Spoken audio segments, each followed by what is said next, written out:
DIMLI was built for cataloging. The whole reason that DIMLI came into existence is for us to be able to find a suitable alternative to things that are either based on proprietary software or things that might be aimed to be able to handle cultural objects but not focused on cultural objects. Everything about DIMLI's cataloging interface is aimed at cultural objects, paintings, sculptures, buildings, artifacts, you name it, it can do that. Even performance art and video. That is what DIMLI is made for. And the reason it's so successful in this is because behind the scenes it runs using VRA Core 4.0. It also adheres to CCO, cataloging cultural objects, and it also has the Getty authorities specifically already built directly in behind the scenes. So everything about cataloging is focused on these preferred ways of doing it. Now, what I'm going to do is I'm going to start from the order that we were just in. And in this order, you can see that you have images that have been cataloged because there's information there, and images that have not.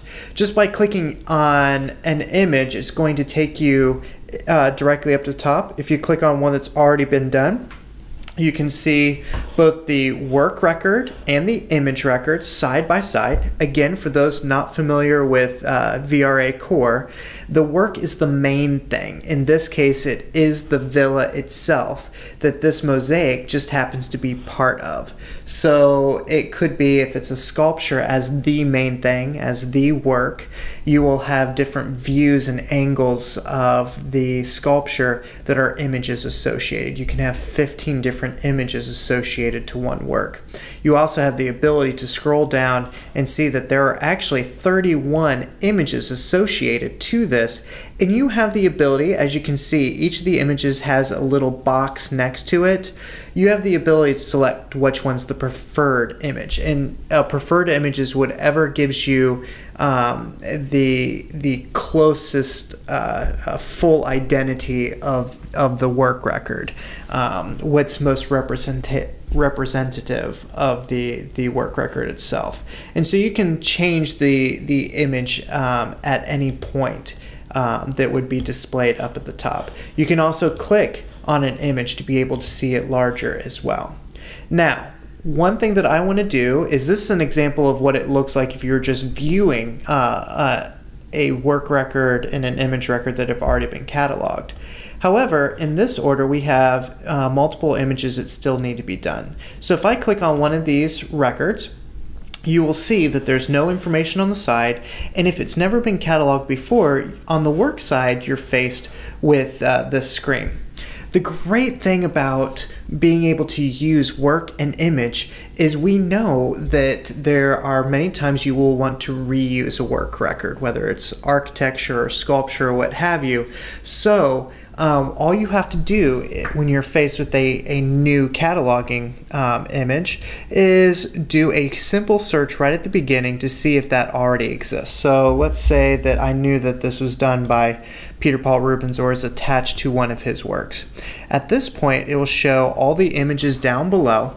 It will show the an image of it that you can see, and if you want to connect to that specific image, just click here, and it will automatically pre-populate that work record side with all the information that was previously cataloged.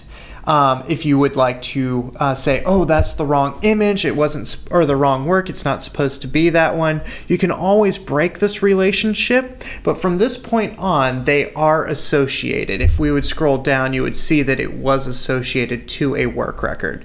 Now, you still have to go in and create some cataloging. Bare Essentials, we always put in a title for the image side. So by clicking on the this icon, it'll automatically take you in. One thing to note at this point is any changes that you make to to the work side, apply to all the images associated. If it was that previous work that we had that showed that there were 31 child images, if you change the title, that's going to change that title in all 31 work records or image records. So you only want to make changes that you know are going to apply to the main thing itself. However, you will see that going down, both work and image pretty much are identical in the fields that they have. Again, these fields are based on VRA core, and a lot of them in front have a specific qualifier. Each of these qualifiers apply specifically to that type of field. So for instance, in the title, you can say that this is a descriptive, or that's the popular title, or it's the title that the agent gave. And so you had the ability to type in man, for instance, is what the creator actually called it. You can add as many different titles as you want, or you can also delete additional ones that you didn't want.